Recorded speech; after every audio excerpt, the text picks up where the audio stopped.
ubwicanyi bwabaye ndanse mu Burundi n'ivyo, kandi ntawomenya iyo buriko burajana igihugu ubiravye neza ingene biriko biraba. Ku vy'ukuri iteka,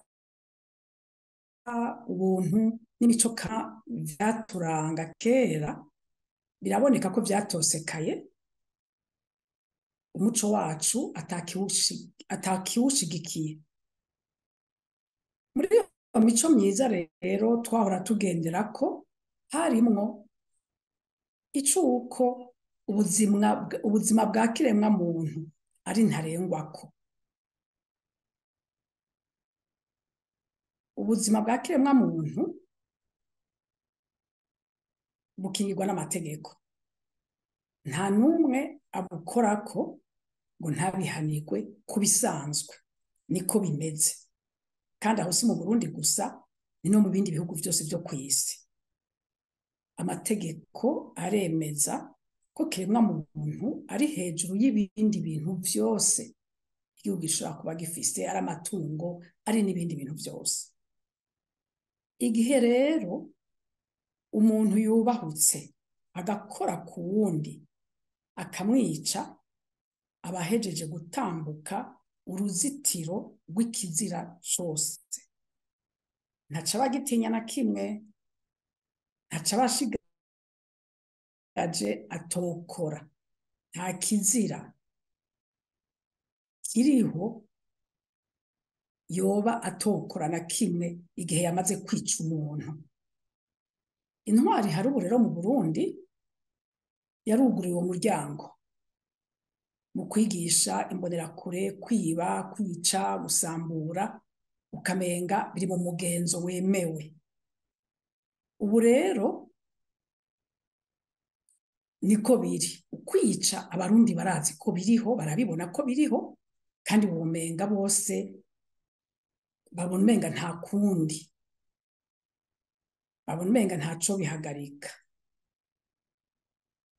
Turabibona n'ivyo ubwicanyi bwagwiriye, yamara ntajwi wumva na rimwe ry'abategetsi risemerera kugira ngo ritere ivyatsi iyo ngendo.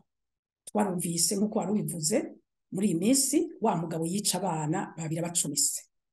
Turumva wa mugore yica umugabo wiwe. Tusubira twumva umugabo nawe yisha umugore wiwe, mbere agashigikirwa na mwene wabo. Hari byinshi, hari ubwicanyi bwinshi cyane mu gihugu muri ibi bihe. Ariko none twobisigura gute? Biragoye gusigura, nta n'umuntu yumva ingene yo bisigura. Mugabe icambere coco turabona neza yuko intwaro y'igisata c'umutekano itifashe neza. Ico gisata ku bisanzwe kijejwe gukingira abari mu gihugu bose, ariko uno munsi bimwe abicwa bicwa nabo muri ico gikanyene, n'abari muri ico gisata barica ukamenga nibisanzwe. Rimwe ntibanafatwe, bafatwa naho bagapfungwa akanya gatoyi bagapfungurwa, canke naho bogumayo ugasanga igihano bahawe n'igihano kibaye gisanzwe atawo cohasha. Ica kabiri tubona ni kirya kintu co kudahana, naho tudasiba kuciyamiriza. Urabona ko umenga ukudahana ni ikintu gisanzwe, nta n'uwumva ko igituma tugifata nk'ikibazo gikomeye. Yamara rero ubiravye neza ukabica hirya no hino, urabona ko uko kudahana ariko nyene kuzana iryo hungabanywa ry'umutekano, kuko niyo vyabaye nibisanzwe. Ngira ngo narigeze kumva jewe umuntu avuga ngo uyu n'uyu mu bategetsi akiri ku ntebe jewe ntaco nshobora kuba. Kandi bukeye twarabibonye ko ariko vyagenze.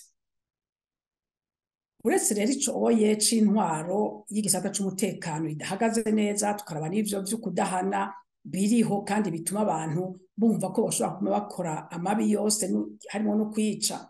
Ica gatatu mbona nako gacerere k'abarongozi ku nzego zose, babona biba biyangara, abantu bicwa, abantu bica, ntihagire ikintu na kimwe twumva mu majambo yabo cyo kwiyamiriza ubwo bwicanyi, kugira ngo bararike abanyagihugu kuvavanura n'ayo mabi ntibe nk'uko boba babishigikiye. Uribaza mbega barabizi barabishigikiye canke ni kuki batabibona bo kandi abandi bose babibona? Aho rero ikindi kintu tubona bisa nuko vyoba ari ingaruka z'amajambo twagiye turumva abategetsi ba CNDD-FDD bakunze kuza baravuga, umenga bafata minenegwe ivyo bintu vyo kwicwa kw'abanyagihugu. Ngira ngo muribuka aho umunyamabanga mukuru w'umugambwe CNDD-FDD nyene yavugira ku mugaragaro ko kwica umuntu nka kaburimbo kitari gicumuro, ko kwari ugukingira abanyagihugu. Naho nyene ari we canke abandi bose babizi neza ko ubutungane bwonyene aribwo bwashobora kwiga ico kibazo ca kaburimbo, bugaca urubanza, bukamenya ingene abangamiye igihugu canke atakibangamiye. Nta muntu n'umwe wundi yari abirekuriwe naho yoba wo hejuru gute kugira ngo yoshobora kwemeza ngo uyu muntu umwishe ubukingiye igihugu canke ntugikingiye. Ivyo rero bikongereza ko tuzi twese ko igihano c'urupfu cakuweho mu Burundi, amategeko y'u Burundi atakicemera. Yamara ivyo vyose bigasa nuko abatwara ubu batabibona, kino cyo gituma n'ababikora naho bohagarikwa igihano bahabwa nta n'umwe cohasha, kuko babifata nk'ibintu bitoyi cane, nk'ibintu bisanzwe cane. Ubuzima bw'abantu nta gaciro bugihabwa. Harageze rero ko abatwara igihugu bofata ingingo yo gusubiza indero runtu mu gihugu, akaranga kacu kagasubizwa agaciro, urwaruka rw'u Burundi rukamenya ko hari kizira kikaziririzwa, bikaba vyoba bibaye ku neza y'u Burundi na benebwo.